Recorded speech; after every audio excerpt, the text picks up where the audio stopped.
Assalamualaikum warahmatullahi wabarakatuh. Waalaikumsalam Waalaikumsalam warahmatullahi wabarakatuh. Saudara-saudara yang dirahmati Allah Subhanahu wa taala, mari kita awali perkuliahan kita, majelis ilmu kita ini dengan bersama-sama memohon ridha Allah Subhanahu wa taala. Kita awali dengan basmalah. Bismillahirrahmanirrahim. Bismillahirrahmanirrahim. Kita bersyukur kehadirat Allah Subhanahu wa taala, Ilahi Rabbi, bahwa pada kesempatan hari ini kita masih diberikan kesehatan, masih dilindungi oleh Allah Subhanahu wa taala, bisa bermuajahah untuk ya berbagi ilmu ya, untuk mengkaji keilmuan, dan mudah-mudahan aktivitas kita bernilai ibadah dan menjadi amal soleh di hadapan Allah Subhanahu wa taala. Amin. Saudara-saudara yang dirahmati Allah Subhanahu wa taala, pada pertemuan sebelumnya saya sudah menjelaskan tentang analisis ya, analisis uji beda atau sering disebut dengan analisis komparasional ya. Analisis komparasional. Analisis komparasional ini digunakan untuk mengetahui ya, ada tidaknya perbedaannya, ada tidaknya perbedaan dari suatu kelompok ya, variabel yang kita analisis, apakah di dalamnya itu ada tidak perbedaannya gitu ya. Itu untuk analisis komparasional. Nah, kemarin kita sudah mempelajari tentang analisis komparasional uji beda untuk dua kelompok sampel. Jadi kalau dua kelompok sampel kemarin kita sudah sampaikan, kita menggunakan t-test. Nah, t-test itu adalah untuk melihat atau mengetahui ada tidaknya perbedaan berdasarkan perbedaan mean, ya, perbedaan rata-rata atau perbedaan rata. Maka kita menggunakan t-test. Dan perlu diingat, t-test ini ada beberapa macamnya. Ketika sampelnya itu tidak berhubungan ya, tidak saling berpasangan gitu, maka kita menggunakan independent sample test gitu ya, independent sample test. Tetapi kalau kelompok-kelompoknya itu saling berpasangan ya, jadi ada keterikatan gitu, maka kita menggunakan paired sample test ya, paired-nya, tulisannya paired sample test gitu ya. Jadi itu kalau berpasangan. Nah, pada kesempatan yang lalu bahwa yang kita ajarkan atau yang kita bahas bersama adalah yang tidak ada hubungannya ya. Jadi contoh yang tidak ada hubungannya itu antara metode A, metode B gitu ya. Nah, itu tidak ada hubungan gitu ya. Nah, antara metode ceramah dengan metode diskusi. Nah, gitu. Ini contohnya. Karena hanya dua gitu, dua kelompok sampel. Kalau lebih dari dua kelompok sampel nanti tidak pakai t-test ya. Jadi seperti itu. Nah, kalau yang dimaksudkan saling berpasangan itu umpamanya kita ingin melihat tentang efektivitas pembelajaran dengan dilihat dari hasil pretest dan posttest. Nah, pretest dan posttest itu kan sama ya, yang diberikan sehingga nanti ada perbedaan atau tidak. Nah, kalau ada perbedaan berarti memang di situ nanti tinggal dilihat ya. Dilihat dari hasil ya, hasil signifikansinya. Dikatakan ada perbedaan ya, dikatakan ada perbedaan jika T hitung ya, T hitung itu lebih besar ya, lebih besar dari T teoritik atau T tabel. Kalau di dalam tabel ANAFA-nya itu ringkasannya di tabel uji tesnya kalau menggunakan SPSS yaitu signifikansinya lebih kecil dari alfa 0,05 ya, jadi nanti itu berarti ada perbedaan. Tetapi jika alfanya ya, atau mohon maaf bukan alfa, taraf signifikansinya ya yang kita peroleh itu lebih besar dari 0,05 berarti tidak ada perbedaan. Demikian pula kalau secara manual nanti akan kita lihat ya. Meskipun kita menggunakan SPSS, kita bisa melihat juga ya, kita bisa melihatnya. Di dalam SPSS itu kita mungkin bisa meminjam dulu menggunakan Microsoft Excel gitu, kita akan lihatnya antara t-test hitung dengan t-test yang ada di tabel. Jika di dalam t-test hitung kita itu lebih kecil dari yang di tabel, berarti tidak ada perbedaan. Nah, itu yang sudah kita pelajari pada pertemuan sebelumnya. Nah, saudara-saudara yang dirahmati Allah Subhanahu wa taala, pada kesempatan hari ini kita masih akan melanjutkan materi tentang analisis uji beda ya, atau analisis komparasional yang selanjutnya, yaitu untuk mengetahui ada tidaknya ya perbedaan, tetapi yang dilihat adalah lebih dari 3 kelompok sampel. Ya, jadi 3 kelompok sampel atau lebih. Kalau kemarin kan 2 kelompok sampel. Kalau 2 kelompok sampel pakai t-test. Tetapi kalau lebih dari 3, maka kita menggunakan ANOVA, analisis varian. Ya, ANOVA atau ANOVA. Ya, jadi analisis varian. Nah, itu yang perlu kita pahami bersama. Ya. Nah, saya insya Allah sudah memberikan atau menyiapkan materinya gitu ya. Oleh karena itu supaya lebih jelas kita pahami dulu tentang apa sih analisis varian itu ya. Jadi kita bahas dulu tentang analisis varian. Nah ini sudah tampil ya? Sudah kelihatan? Sudah, Pak. Sudah, Pak. Oke, kita pahami dulu secara manual ya, secara manual apa sih analisis varian satu jalur ya. Kalau analisis varian itu prinsipnya tadi yang dianalisis itu adalah satu kelompok ya, satu kelompok sampel ya yang di dalamnya lebih dari 3 lebih kelompok. Umpamanya contoh merek sepeda motor. Merek sepeda motor itu ada Honda, ada Suzuki, ada Yamaha, ada Kawasaki. Ya, ini kan berarti 3 kelompok. Lebih dari 3 kelompok. Gitu ya. Jadi 3 kelompok atau lebih. Gitu.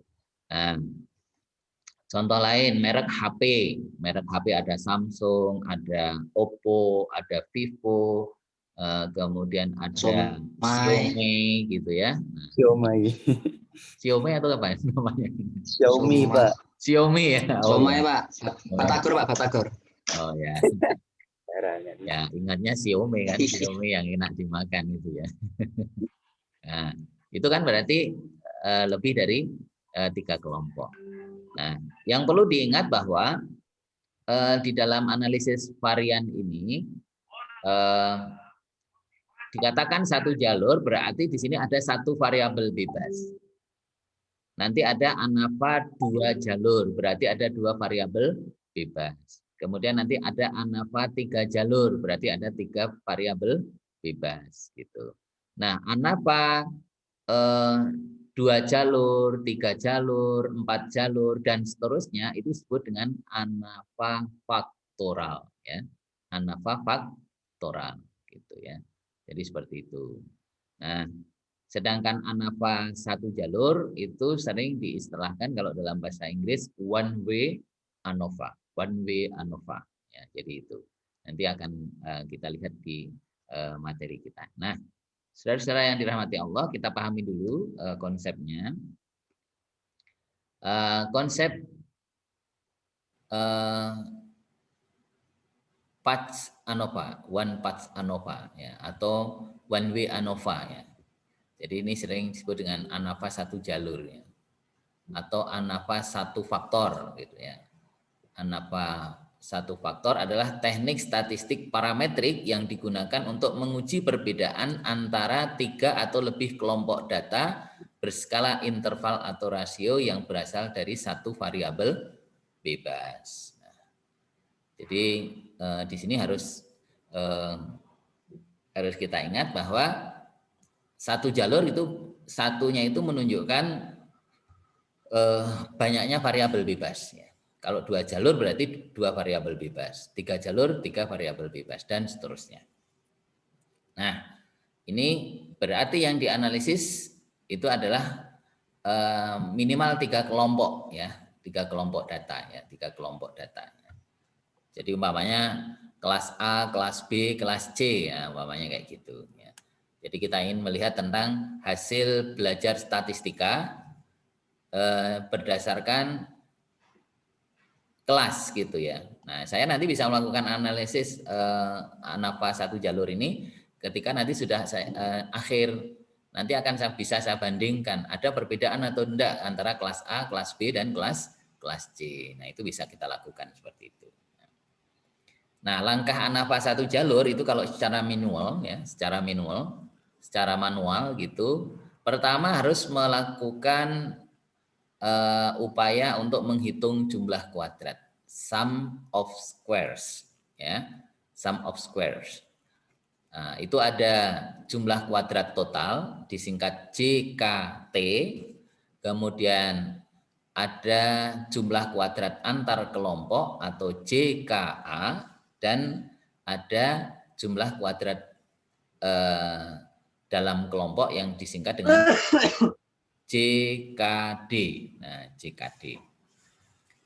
Nah, ini rumusnya. JKT itu diperoleh dari mana?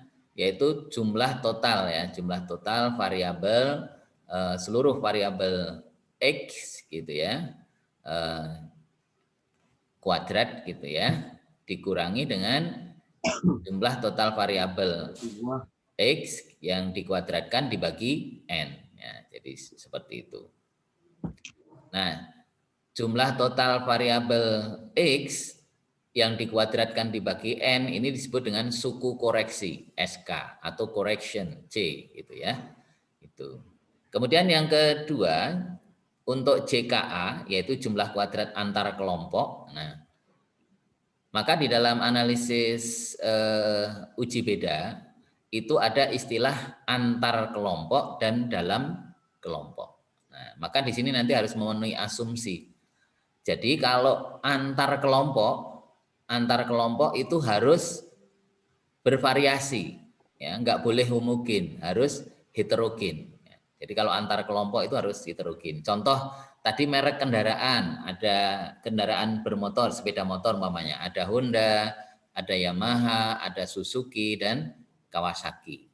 Nah, berarti di situ antara Honda, Yamaha, Suzuki dan Kawasaki itu kan berarti berbeda-beda. Nah, syaratnya kalau untuk antar kelompok itu harus berbeda-beda. Tetapi kalau dalam kelompok ya, dalam kelompok itu harus homogen. Contoh, kalau jenis kendaraan bermotor, Honda itu tidak boleh kemasukan Yamaha dan seterusnya, harus di situ kelompoknya Honda. Dalam kelompok itu harus homogen. Kelompok Honda ya harus Honda semua, nggak boleh ada kemasukan yang lainnya. Nah, itu istilah-istilah yang penting. Nah, dalam analisis varian gitu ya. Nah, JKA itu rumusnya adalah jumlah total dari X1 kuadrat dibagi N1 ditambah sigma X2 kuadrat dibagi N2 ditambah sigma XK kuadrat dibagi NK.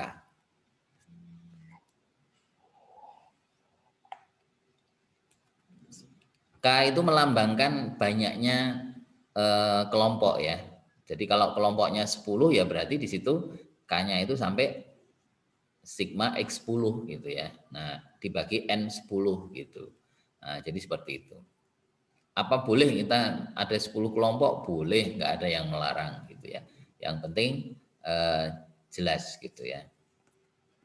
Dikurangi SK. SK adalah sigma X kuadrat per N tadi. Nah, kemudian kalau sudah ketemu JKT dan JKA, maka JKD kita langsung bisa menemukan karena di sini adalah cuma penjumlahan dan pengurangan biasa. JKD itu berasal dari JKT dikurangi JKA. Gitu ya. Jadi ini sebenarnya lebih sederhana. Kalau dilihat dari rumusnya kayaknya ruwet, padahal itu sebenarnya tidak. Gitu ya. Kemudian yang kedua, setelah kita mengetahui jumlah kuadrat, yang kedua adalah menghitung derajat kebebasan. DB, atau kalau dalam SPSS nanti tidak DB, DF ya. DF itu berasal dari degree of freedom ya. Nah, itu DB-nya ada DBT yaitu derajat kebebasan total, ada derajat bebas antar kelompok DBA, dan ada derajat bebas dalam kelompok DBD. Nah, itu. Kalau DBD itu demam berdarah dengu ya, bisa disingkat gitu ya. Tapi bukan kalau di sini ya. Ini terkait derajat bebas. Nah, DBT itu rumusnya apa? DBT adalah rumusnya N-1. Jadi N itu nanti adalah jumlah dari seluruh kelompok. Jadi kalau umpamanya ada 3 kelompok, masing-masing kelompok ada 5, berarti 5 kali 3. Jadi N-nya 15 gitu umpamanya. Nah, kemudian DBA itu adalah K-1. K itu melambangkan berapa banyaknya kelompok. Jadi kalau umpamanya tadi kelompoknya ada 3 gitu ya. Ada 3 berarti 3 kurangi 1. Nah, sedangkan DBD itu sama dengan N-K. Nah, N-K. Berarti berapa? N-K adalah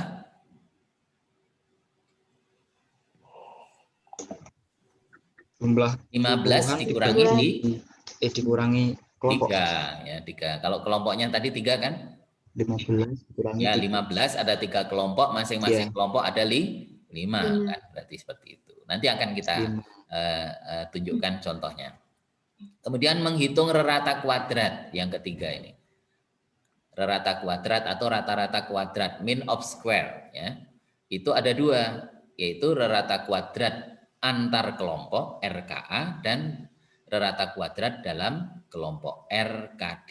Nah, RKA itu berasal dari JKA dibagi DBA. Nah, pokoknya kalau nanti sudah ketemu angka-angkanya di proses sebelumnya, pasti nanti tinggal masukkan di yang ketiga ini.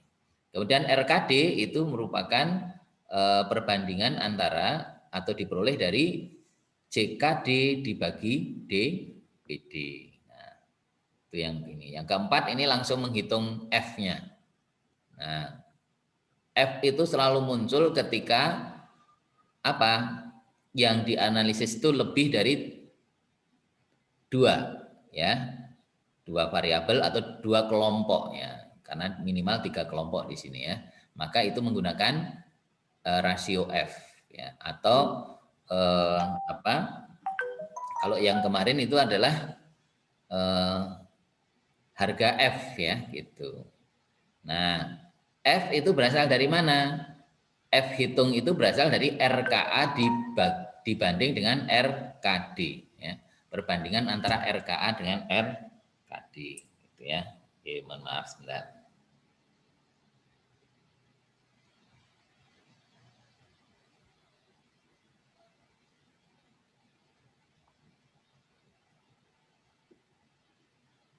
Oke, nah, jadi itu harga F-nya. Nah, setelah ketemu F hitungnya, nah, kita bisa melakukan interpretasi atau uji signifikansi ya. Jadi uji signifikansi itu untuk menguji, membandingkan antara harga F hitung dengan F tabel. Ya. Jika F hitung atau F empirik lebih besar atau sama dengan F tabel, maka itu dikatakan signifikan, artinya ada perbedaan. Tetapi jika F hitung atau F empirik itu lebih kecil dari F tabel, maka disebut unsignifikan atau tidak ada perbedaan. Jadi seperti itu. Nah, itu pemahamannya terkait dengan ANOVA 1 jalur atau one way ANOVA. Nah, sekarang kita lihat supaya lebih jelas, ini contohnya ya. Contoh latihan ya, untuk latihan ANAPA 1 jalur. Nah, ini contoh aplikasinya. Nah, ini penelitian eksperimen ya. Biasanya kalau ANAPA itu digunakan untuk penelitian yang bersifatnya eksperimen ya. Jadi eksperimen. Jadi untuk umpamanya contoh untuk menguji efektivitas 3 metode ya, 3 metode pembelajaran dalam bahasa Arab umpamanya. Anggap aja metode A itu adalah metode ceramah, metode B itu adalah diskusi gitu ya. Kemudian metode C itu adalah homestay. Homestay itu tinggal di satu tempat, satu wilayah ya, di yang di situ kalau Pare itu adalah kampung Inggris ya. Jadi umpamanya ingin belajar bahasa Inggris gitu ya di kampung Pare. Mana nanti yang lebih efektif? Metode ceramah, metode diskusi atau metode homestay. Nah, nanti kita lihat. Kita eksperimen gitu ya. Kita uji. Kita berikan perlakuan-perlakuan mana yang lebih efektif dari ketiga metode itu umpamanya. Nah, ini dapat kita lihat di sini ada metode A ya. Di sini kita beri lambang X1 ya. X1 itu untuk menggambarkan tentang metode A gitu ya. Di sini ada 9, 7, 8, 6, 7. Berarti di sini ada 5. Ya, ini kelompok 1 ya, X1 itu ada 5 orang ya, 5 orang. Ini kebetulan semuanya 5 orang ya. Kemudian kelompok B itu juga 5 orang ya. Jadi kelompok B 5 orang, kelompok C juga 5 orang. Nah, ini. Yang perlu kita ketahui agar nanti kita bisa menghitung harga F-nya, maka kita harus apa? Menjumlahkan ini ya, menjumlahkan seluruh skor variabelnya ini ya. Skor variabel, skor dalam kelompok ini ya. Ya, ini 37 itu adalah sigma X1. Nah, kemudian kalau dikuadratkan ya, sigma atau X1 dikuadratkan itu totalnya menjadi 279 atau sigma X1 kuadrat. Nah, ini X2 itu adalah metode B ya, kelompok yang kedua. Itu ada 8, 7, 6, 6, 7 ya. Nah, ini kita namakan kelompok 2 sehingga total skornya adalah 34. Kemudian kalau dikuadratkan menjadi 221 yaitu jumlah total kelompok 2 yang telah dikuadratkan. Kemudian kelompok ketiga itu totalnya adalah sigma X3 31. Nah, ini kemudian ketika dikuadratkan totalnya adalah 193 sigma X3 kuadrat. Nah, sekarang kita lihat yang di sini sigma T. Sigma T itu berasal dari mana? Sigma T itu adalah berasal dari penjumlahan X1 ditambah X2 ditambah X3. 9 ditambah 8 ditambah 7 sama dengan 24. Ya. 7 ditambah 7 ditambah 6 sama dengan 20 dan seterusnya. Sehingga jumlah total dari skor seluruh variabel adalah 102. Ya, makanya di sini sama dengan N ya, karena sama dengan 5 kali 3 sama dengan 15. Nah, yang perlu kita ketahui lagi di sini adalah sigma T kuadrat. Kalau di sini tadi itu adalah langsung ya variabel X-nya dikuadratkan. Tetapi hati-hati dengan yang di sini sigma T kuadrat. Karena sigma T kuadrat itu berasal dari jumlah total dari sigma X1 kuadrat ditambah sigma X2 kuadrat ditambah sigma X3 kuadrat. Sehingga 194 ini berasal dari 81 ditambah 64 ditambah 24. Sama juga ditambah 49 ditambah 49 Itu berapa jadinya? 98 ya. 98 ditambah berapa? 36. 36 sama dengan 134. Nah, gitu ya. Sehingga totalnya di sini adalah 706 sigma T kuadrat. Nah, setelah itu kita bisa menghitung jumlah kuadrat total, jumlah kuadrat antar kelompok, dan jumlah kuadrat dalam kelompok. Nah, kita masukkan dengan rumus tadi. Nah, di sini sudah kita ketahui dari skor-skor tadi, tinggal kita masukkan ke dalam rumus. Nah, ini jumlah total dari skor seluruh variabel yang telah dikuadratkan 706. Kemudian sigma X T kuadrat dibagi N sama dengan 102 kuadrat dibagi 15. Sama dengan 706 dikurangi 10404 dibagi 15. Ya, sama dengan 706 dikurangi 693,6. JKT sama dengan 12,4. Kelihatannya kalau dilihat dari angka-angkanya besar ya, tapi ternyata di sini janjinya mak temli ya, kecil ya, 12,4. Nah, sekarang JKA yaitu jumlah kuadrat antar kelompok. Ya, namanya antar kelompok di sini harus nanti ada proses penjumlahan atau pembagian kelompok masing-masing ya. Sigma X1 kuadrat per N1 ditambah sigma X2 kuadrat per N2 ditambah sigma X3 kuadrat dibagi N3 dikurangi SK. Nah, kita tahu SK itu adalah sigma X total kuadrat per N gitu ya.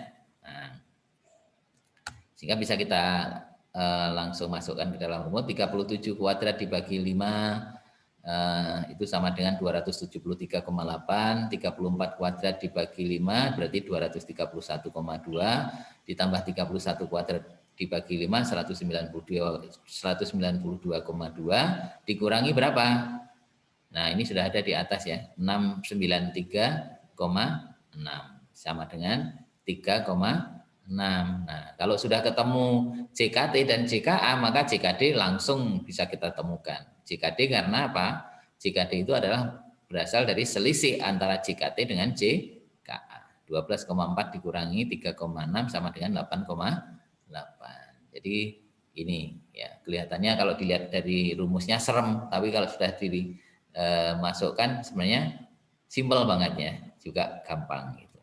Oke, baik, kita lanjut. Nah, sekarang menghitung DB, ya ada DBT, DBA dan DBD, derajat bebas total, derajat bebas antar kelompok, dan derajat bebas dalam kelompok. DBT itu sama dengan N-1, 15 dikurangi 1 sama dengan 14.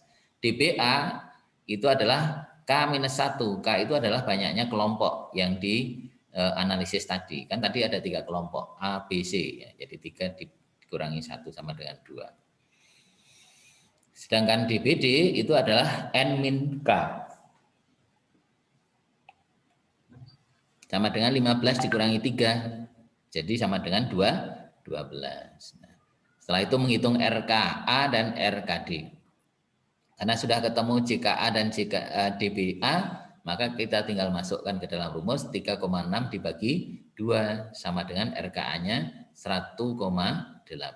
Nah, sekarang RKD. RKD itu adalah berasal dari jumlah kuadrat dalam kelompok dibagi derajat bebas dalam kelompok. Sama dengan RKD, rata kuadrat dalam kelompoknya adalah 8,8 dibagi 12 sama dengan 0,73. Nah, kalau sudah ketemu RKA dan RKD, maka pasti kita akan bisa menemukan harga F. Nah, harga F kan perbandingan antara RKA dengan RKD, yaitu 1,8 dibagi 0,73 sama dengan 2,46575345 sama dengan 2,47. Nah, jadi harga F hitungnya adalah 2,47. Nah, sekarang kita lihat yang kelima, melakukan uji signifikansi. Nah, dengan menggunakan DBA sama dengan 2 dan DBD sama dengan 12, didapatkan harga F teoretik dalam tabel yaitu perbanding F tabel adalah 2/12 ya. Untuk 5% adalah 388 dan 1% adalah 6,93. Nah, ternyata faktanya F empirik sebesar 2,47 atau 2,47 ternyata lebih kecil dibanding F teoretiknya baik 5% maupun 1%. FT 5% itu 3,88. Ternyata lebih besar dari FE, F hitung kita, F observasi, F empirik kita yaitu 2,47 dan F observasi atau F hitung kita jika dibandingkan dengan F tabel yang 1% jauh lebih kecil lagi ya gitu 6,93. Nah, dengan demikian dapat diinterpretasikan bahwa tidak terdapat perbedaan yang signifikan pada kemampuan bahasa Arab pada mahasiswa setelah pembelajaran dilakukan dengan metode yang berbeda. Gitu. Jadi itu ini penjelasannya. Maka kesimpulannya sebagai berikut.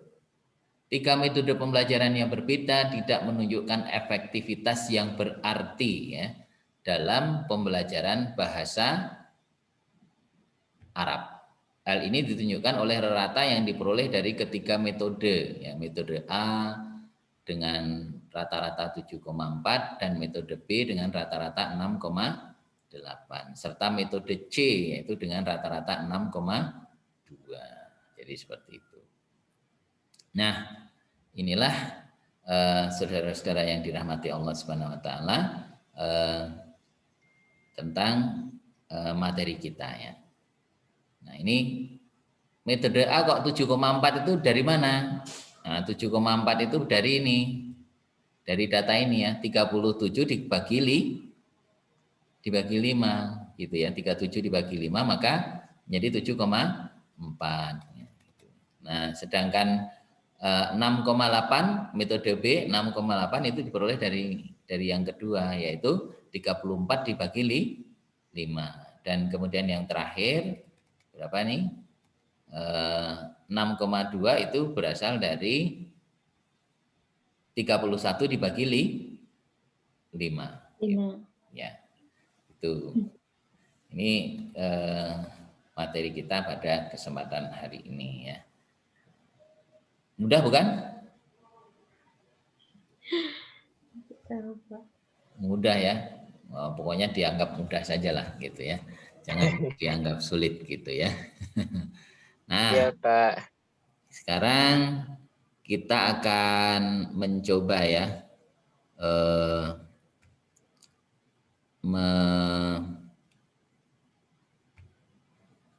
membahas ya tentang analisis ya ANAFA 1 jalur ya.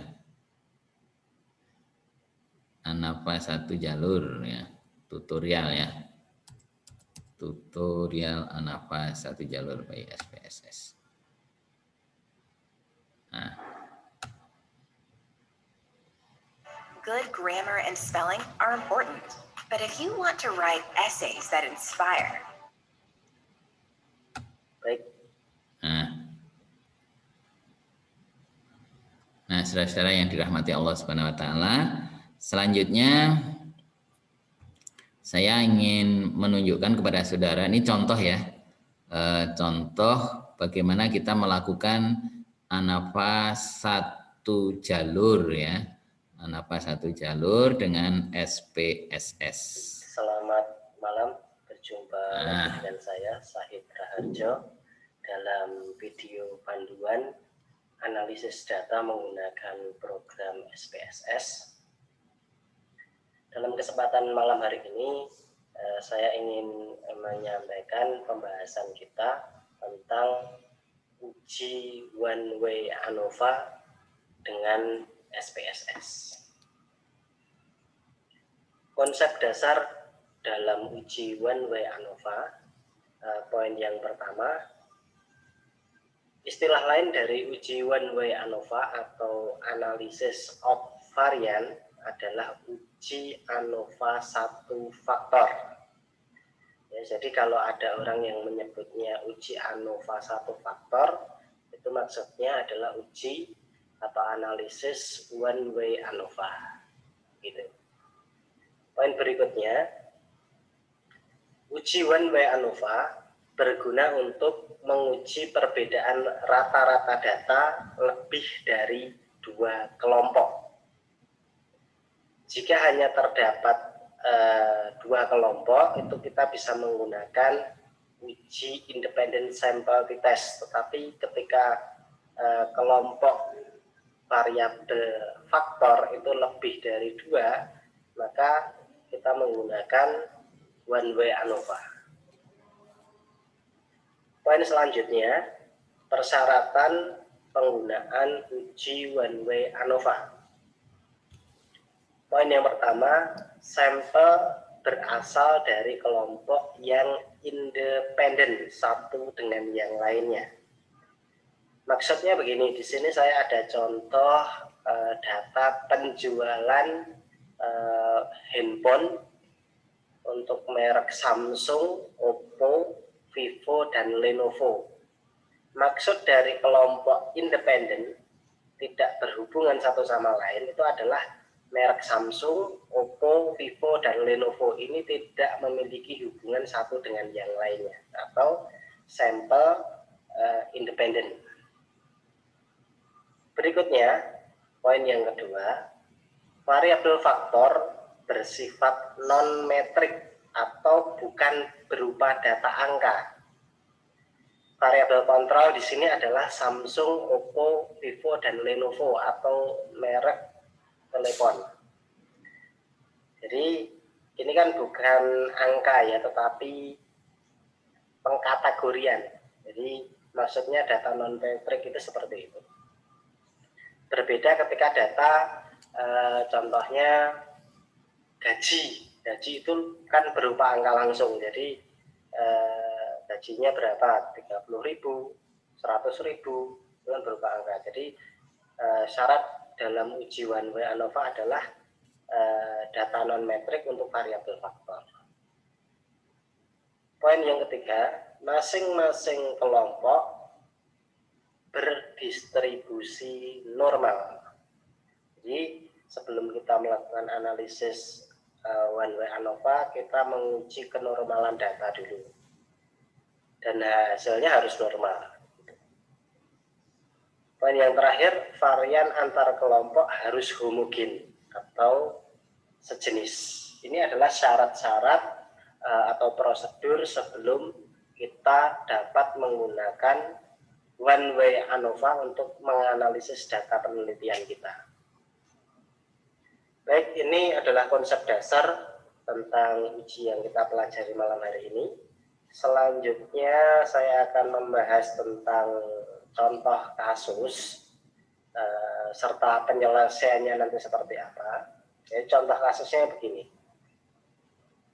Seorang peneliti ingin membandingkan penjualan handphone dengan merek Samsung, Oppo, Vivo, dan Lenovo, di mana para pembeli handphone di toko ini hanya dihadapkan pada keempat merek tersebut. Kemudian akan diteliti tentang berapakah rata-rata penjualan keempat merek handphone tersebut. Yang kedua, apakah terdapat perbedaan rata-rata dalam penjualan keempat handphone tersebut. Yang ketiga, rata-rata penjualan handphone mana saja yang sama atau berbeda penjualannya. Jadi ini yang akan dicari tahu oleh peneliti. Data penelitiannya ini, jadi ini adalah data penjualan untuk 10 minggu. Ya, untuk Samsung ini adalah penjualannya, untuk Oppo 48 sampai dengan 39 dan seterusnya untuk Vivo dan Lenovo.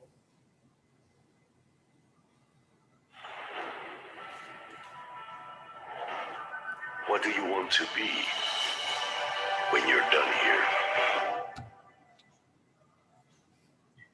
Kita masuk ke bagian berikutnya.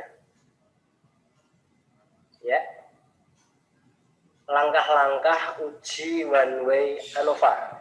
Ada beberapa step yang harus kita lewati terlebih dahulu sebelum kita masuk ke analisis one way ANOVA. Yang pertama, melakukan uji normalitas Shapiro-Wilk atau normalitas data, begitu. Kemudian melakukan uji homogenitas. Setelah itu baru kita melakukan uji one way ANOVA. Dasar pengambilan keputusan dalam uji normalitas, ini dasar pengambilan keputusannya, namun ini akan kita bahas setelah saya mempraktekkan bagaimana cara menguji distribusi data ini apakah normal atau tidak, begitu. Langkah-langkahnya dari data ini, data penjualan merek telepon ini, supaya lebih mudah kita dalam menganalisis dengan SPSS, perlu dilakukan pengkategorian atau pengkodean data terlebih dahulu. Di sini ada 4 kategori, yakni Samsung, Oppo, Vivo, dan Lenovo.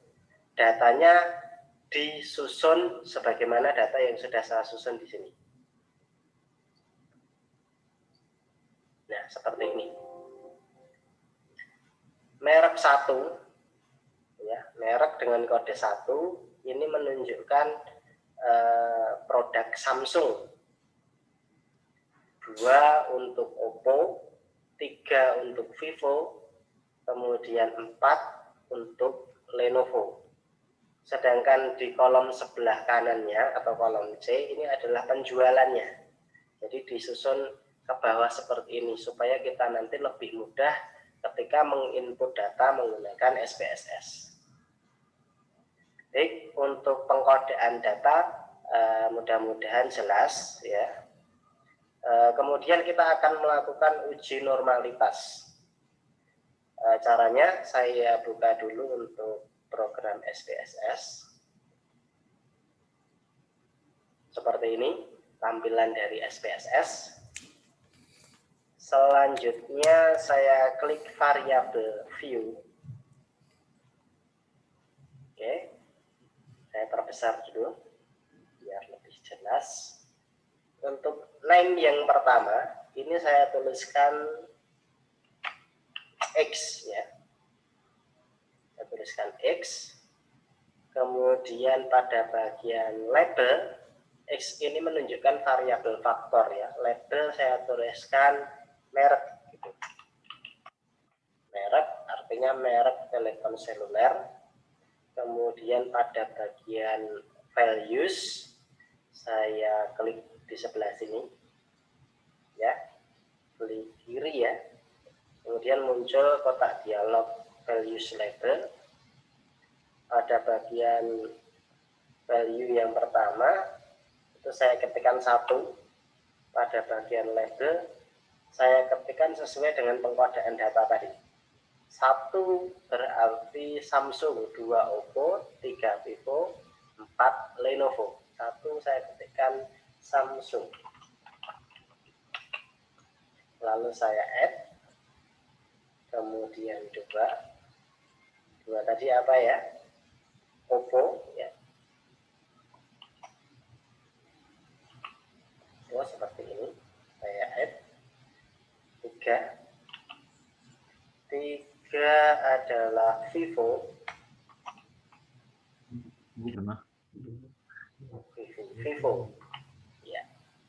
Saya klik add. Kemudian 4 adalah Lenovo. Ya, seperti ini. Saya add, lalu saya klik OK. Untuk desimal saya beri 0 karena tidak ada pecahan desimal di sini. Untuk pilihan yang lain biarkan tetap default. Ya. Kemudian untuk kolom yang kedua, di sini saya tuliskan Y. Kemudian pada bagian label saya tuliskan penjualan.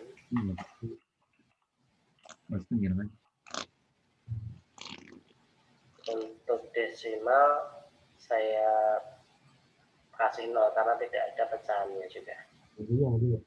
Untuk opsi yang lain biarkan tetap default, tidak perlu kita ubah apapun di sini.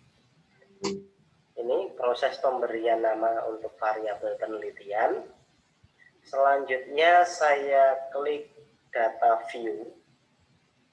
Ya, di sini sudah ada variabel X dan variabel Y. Variabel X tadi adalah merek, sementara Y adalah penjualan. Baik, selanjutnya saya akan memindahkan data yang ada di Excel tadi ke program SPSS. Caranya saya buka dulu data Excel-nya. Ini. Saya blok untuk merek dan penjualan. Blok sampai ke 40 data. Saya klik kanan. Kemudian saya copy, lalu saya akan paste di sini di SPSS. Ya, apakah sudah terinput semua? Kita cross check dulu. Ya betul, 40 data sudah masuk di sini, sudah terinput di SPSS. Langkah berikutnya adalah kita kan tadi mau melakukan uji normalitas. Caranya saya pilih analyze, kemudian descriptive statistik, lalu saya pilih explore. Ya, untuk merek saya masukkan ke kolom faktor. Untuk penjualan, saya masukkan ke kolom dependent list. Lalu saya pilih plot. Ini plot. Lalu saya beri centang pada normality plot with test. Artinya kita akan melakukan uji normalitas di sini. Saya pilih continue, lalu saya klik OK. Ternyata Jakarta tuh Nggak mau. Sibuk nih. Apa nih? Gue ngechat Almas nggak dibales mau. Bentar, ya. Di sini sudah muncul output SPSS. Yang pertama ini adalah output tentang deskripsi data atau variabel. Dan kemudian di sini statistik deskriptif mencakup rata-rata, kemudian median, nilai maksimal, minimal, dan seterusnya. Ini kita abaikan saja. Yang kita butuhkan di sini adalah test of normality atau uji normalitas. Karena kita buka dulu pedomannya. Jika nilai signifikansi lebih besar dari 0,05,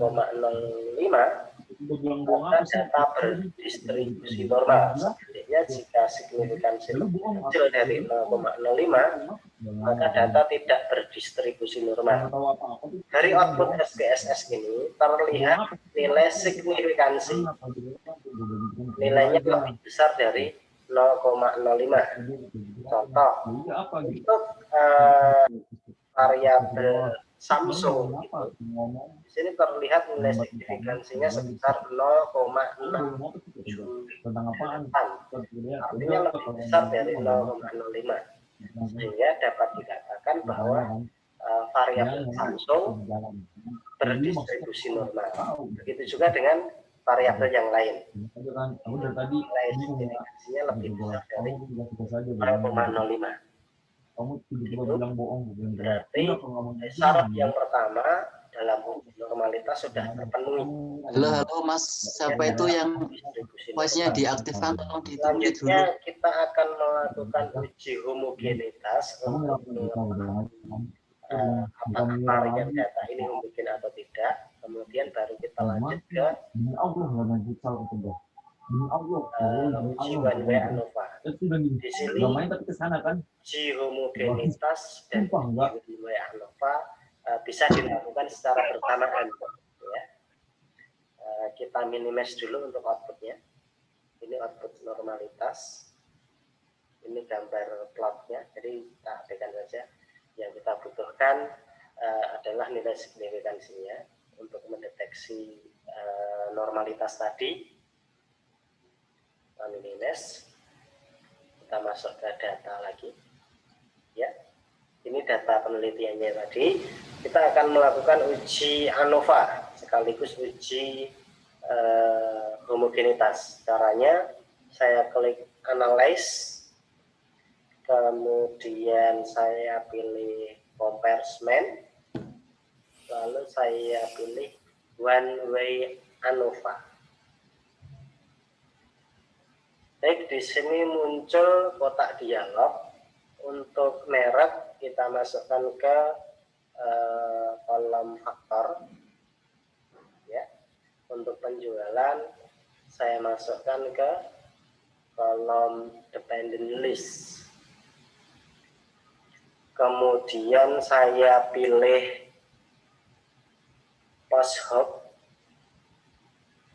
Saya beri tanda centang pada Turkey. Oke, saya pilih continue, lalu saya pilih option, saya beri tanda centang pada descriptive dan homogeneity of variant test. Saya pilih continue, terakhir saya klik OK.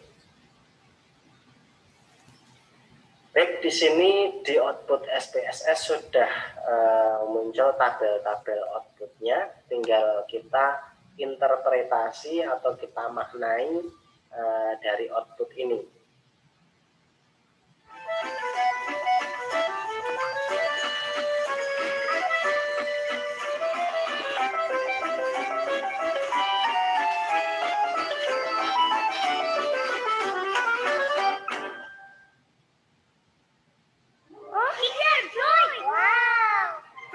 Susu yang nikmat dan 2 bola wafernya. Enak. Hebat. Terima kasih, Ma. Selamat hiburan dengan Kinder Joy. Baik, kita maknai. Di sini saya sudah mempersiapkan maknanya supaya lebih mudah. Interpretasi output uji one way ANOVA. Poin yang pertama, melihat perbedaan rata-rata penjualan keempat merek handphone tersebut. Handphone tadi ya. Berdasarkan output SPSS pada bagian deskriptif, ini bagian deskriptif, kita dapat melihat perbedaan rata-rata penjualan dari keempat merek handphone dengan rincian sebagai berikut. Rata-rata penjualan handphone Samsung sebesar 45,30 buah ya. Di sini. Ini 45,30 ya. Kemudian untuk Oppo sebesar 41,10, kemudian Vivo 39, Lenovo sebesar 35,70. Ini adalah rata-rata penjualan telepon seluler tadi. Dengan demikian, maka secara deskriptif dapat disimpulkan bahwa rata-rata penjualan tertinggi adalah handphone Samsung, yakni sebesar 45,30 biji ya rata-ratanya. Ini paling tinggi adalah Samsung. Baik, kita lanjutkan pembahasan tentang output ini. Selanjutnya adalah menguji kesamaan varian atau uji homogenitas. Ya. Berdasarkan output SPSS pada bagian tes homogeneity of variance, ini ya, tes homogeneity of varian, diperoleh nilai signifikansi atau sig sebesar 0,074 sini ya. Karena nilai signifikansi 0,074 itu lebih besar dari 0,05, maka dapat disimpulkan bahwa varian keempat kelompok penjualan handphone yang kita bandingkan tersebut adalah sama atau homogen. Sehingga asumsi tentang homogenitas dalam uji one way ANOVA terpenuhi. Gitu. Jadi kan tadi syaratnya itu adalah data normal, sudah kita lakukan dan ternyata hasilnya normal. Kemudian kita uji homogenitas, hasilnya juga homogen. Berarti syarat-syarat untuk kita melakukan uji one way ANOVA sudah bisa dilakukan atau terpenuhi. Oke, kita masuk ke pembahasan output berikutnya, agak pelan-pelan ya. Yang penting nanti kawan-kawan yang menyimak video ini bisa paham apa yang saya sampaikan. Poin yang C, menguji apakah keempat sampel mempunyai rata-rata yang sama atau berbeda. Ini adalah uji ANOVA.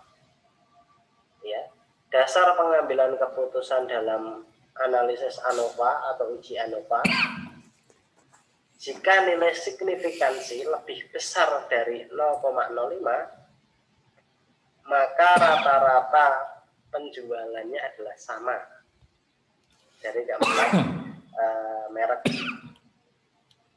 Kedua, jika nilai signifikansi lebih kecil dari 0,05, maka rata-rata penjualan merek telepon tadi berbeda.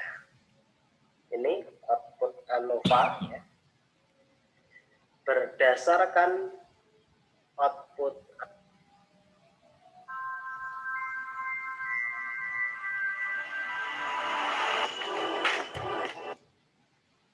ANOVA di atas, di samping ya, diketahui bahwa nilai signifikansi sebesar 0,009 signifikansinya. Lebih kecil dari 0,05. Sehingga dapat disimpulkan bahwa rata-rata keempat penjualan atau keempat penjualan merek telepon tersebut berbeda secara signifikan. Jadi penjualan keempat merek telepon itu berbeda secara signifikan, secara nyata begitu. Berikutnya masih ada keterangan yang lain. Jadi ini membahas tentang mencari kelompok mana saja yang rata-rata penjualannya sama dan tidak sama. Tes post hoc di sini.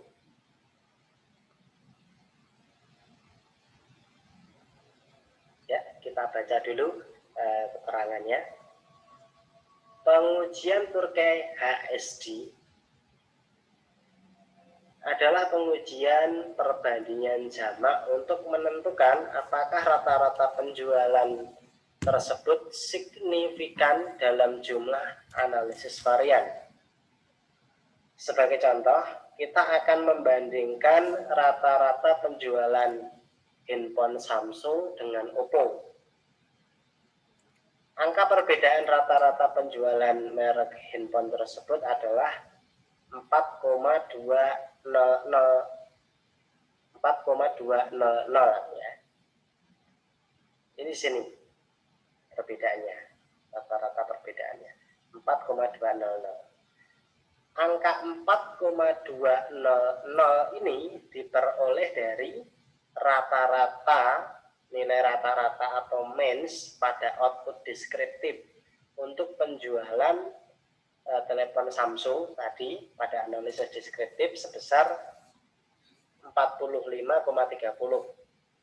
dikurangi dengan rata-rata penjualan Oppo sebesar 41,10, maka ketemu nilainya atau pembandingnya adalah sebesar 4,200 begitu.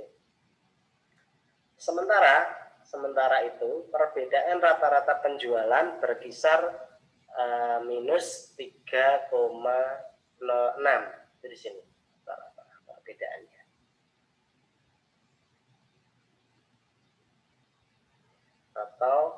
PowerBond sampai dengan 11,46 atau Uberbond.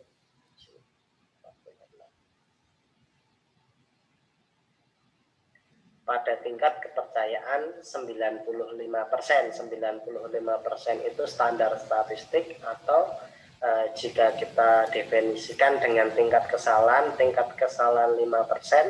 atau kalau taraf signifikansi adalah 0,05. Ini standar statistik. Untuk menguji apakah terdapat perbedaan rata-rata penjualan kedua merek handphone tersebut, maka kita harus melihat apakah nilai signifikansi hasil output SPSS ini nilainya lebih besar atau lebih kecil dari 0,05. Berdasarkan output multiple comparison, ya, ini diketahui nilai signifikansi sebesar 0,415, lebih besar dari 0,05. Perbandingan Oppo dan Samsung, Samsung dan Oppo sama saja ya. Nilai signifikansinya 0,415, ya, lebih besar dari 0,05. Maka dapat disimpulkan bahwa penjualan handphone Samsung dan Oppo adalah sama, tidak ada perbedaan. Sehingga perbedaan rata-rata penjualan secara deskriptif antara kedua merek handphone tersebut tidaklah signifikan atau tidak nyata, begitu, atau tidak berarti. Ya. Ini adalah mencari kelompok mana saja yang rata-rata penjualannya sama atau tidak melalui tes post-hook. Untuk perbedaan yang lain, Oppo dan Samsung sudah ya tadi, Samsung dan Vivo, kemudian Samsung dan Lenovo dan seterusnya, nanti bisa kawan-kawan analisis sendiri. Ini saya sudah memberikan satu contoh untuk penafsirannya begitu. Berikutnya adalah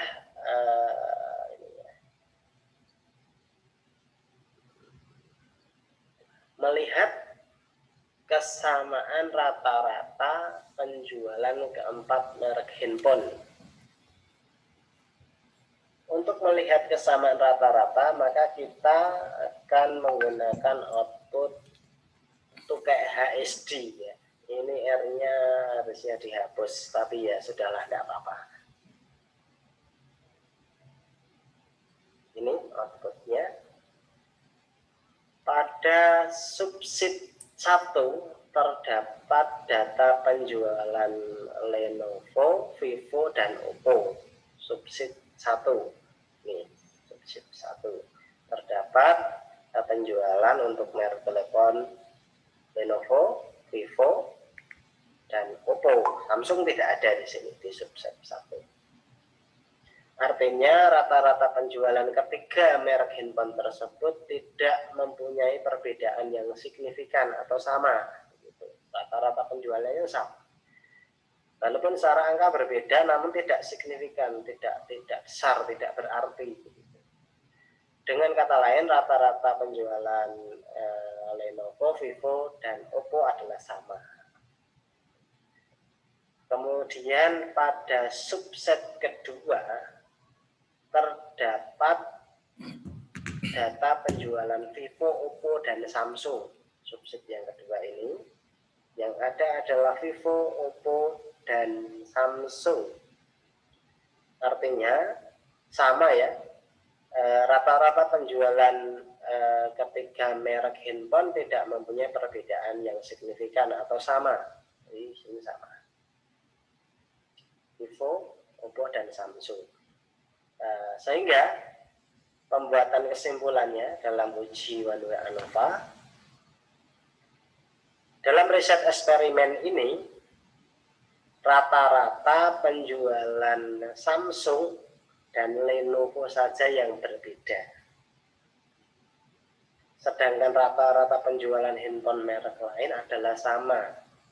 Jadi yang berbeda penjualannya untuk 10 minggu itu hanya terletak pada Lenovo dan Samsung. Dengan demikian, variabel merek hanya berpengaruh signifikan terhadap perbedaan rata-rata penjualan handphone merek Samsung dan Lenovo. Sehingga apa yang tadi ingin dicari tahu oleh peneliti sudah terjawab melalui serangkaian uji yang sudah kita lakukan tadi.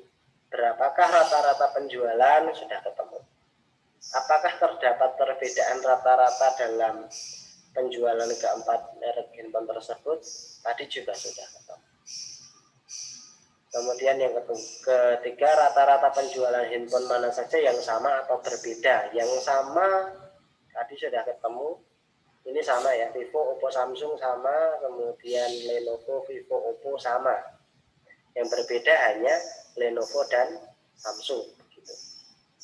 Baik, ini sudah selesai cara melakukan uji one way ANOVA. Kemudian pertanyaan yang sering muncul dalam uji one way ANOVA ini, saya sudah merangkumnya. Saya rujuk dari pertanyaan beberapa sahabat yang sudah mengajukan pada saya. Yang poin yang pertama, bagaimana jika data tidak berdistribusi normal? Apa yang harus dilakukan? Jawabannya adalah, jika data tidak berdistribusi normal, maka yang perlu dilakukan adalah melakukan transformasi data dulu. Jadi dilakukan transformasi data, bisa logaritma, ya. Kemudian uji normalitas diulang menggunakan data transformasi, ya. Tuh caranya. Kemudian yang kedua, bagaimana jika hasil pengujian dari data transformasi masih saja tidak normal juga? Lantas apa yang harus dilakukan? Menggunakan data yang apa adanya tidak normal, ditransformasi juga tidak normal. Jawabannya adalah uji one way ANOVA tidak bisa dilakukan karena asumsi normalitas tidak terpenuhi. Jadi karena uji one way ANOVA itu bagian dari statistik parametrik, harus normal. Jika tidak normal, tidak boleh dilakukan. Solusinya adalah melakukan statistik non parametrik, ya, yang tidak memerlukan asumsi normalitas data, yaitu dengan uji Kursal Wins, ya, ini. Jika nanti masih ada pertanyaan, bisa disambung lewat komentar di video ini. Barangkali sudah terlalu lama ya, tapi tidak masalah, mudah-mudahan bisa bermanfaat. Ya, baik. Itu tutorial ya. Jadi tutorial cara menganalisis ANOVA satu jalur ya. Jadi di situ ada satu variabel bebas ya.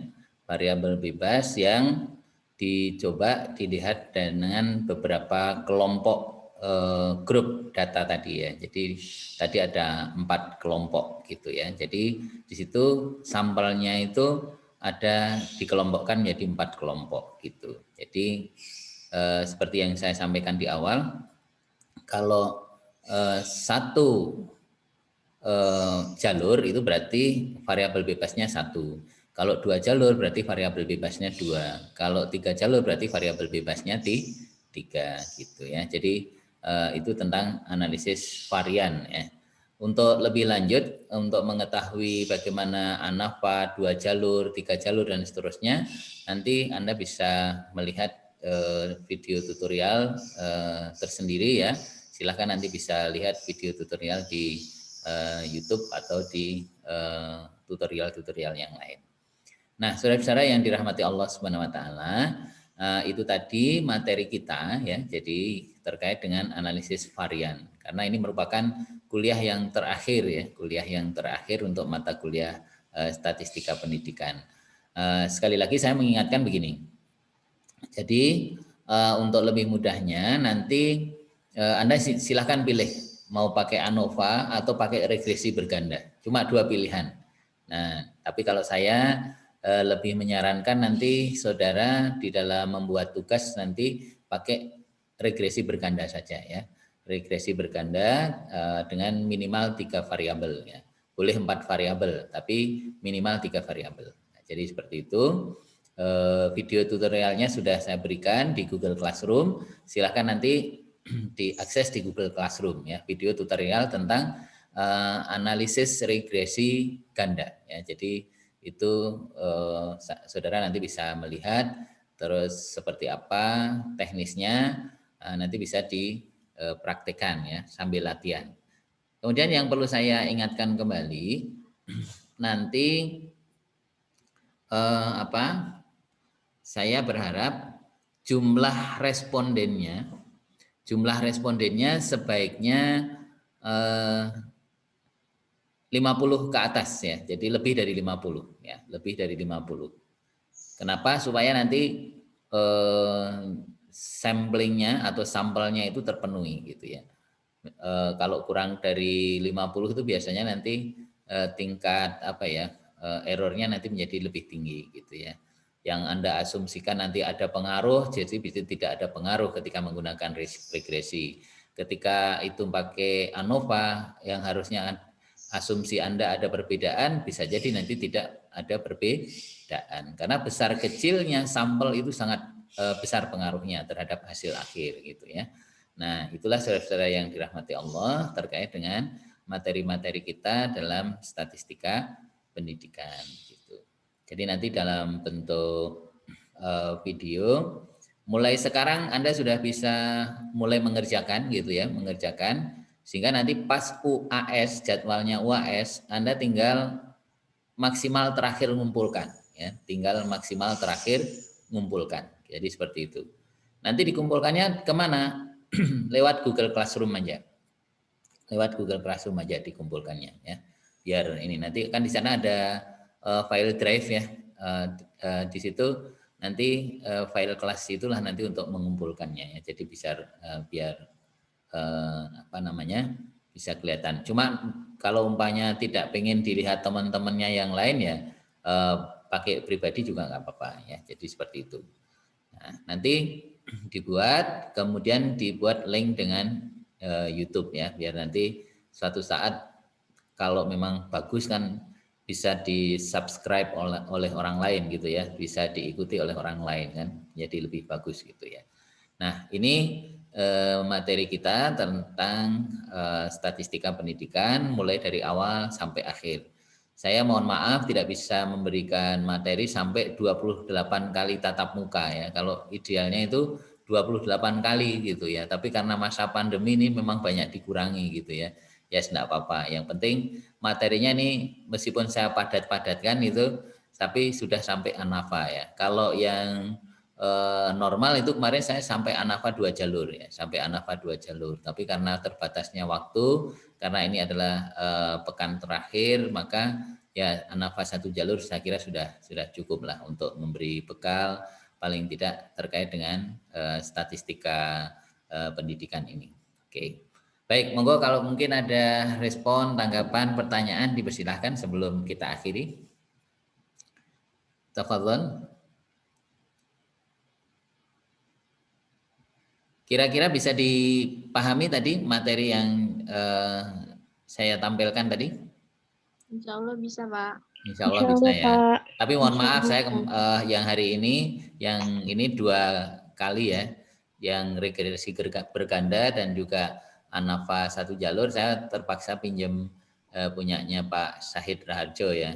Di dalam deskripsi saya sudah menyampaikan bahwa melalui linknya saya cantumkan juga supaya tidak dianggap menjiplak, tapi linknya sudah saya tampilkan. Artinya bahwa di sini saya secara resmi memang menampilkan punya video beliau gitu. Jadi seperti itu. Monggo kalau ada pertanyaan atau mungkin Mas Ridwan ada yang mau disampaikan? Tadi kan ada pilihannya gitu Pak ya, untuk pembuatan tugasnya itu. Pilihannya ada 2. Pilihannya Dengan ada 3 dua. variabel. Regresi berganda, ya, regresi berganda minimal 3 variabel atau Dengan 50 menggunakan responden. ANAVA, ya, menggunakan ANAVA 1 jalur, monggo. Tapi kalau saya lebih menyarankan yang pakai regresi aja. Biasanya karena di fakultas kita itu agak jarang kita menggunakan penelitian eksperimen, ya. Yang ada itu biasanya lebih melihat pengaruh. Tapi kalau mau melakukan penelitian eksperimen juga nggak apa-apa. Umpamanya gini, Anda ingin menguji efektivitas metode, ya, pembelajaran, ya, terhadap hasil belajar, umpamanya kayak gitu, ya. Umpamanya metode apa, ya, metode ceramah, diskusi, dan juga tanya jawab, mana yang lebih efektif gitu, ya, pada mata pelajaran tertentu. Itu bisa saja nanti pakai ANAVA gitu, ya.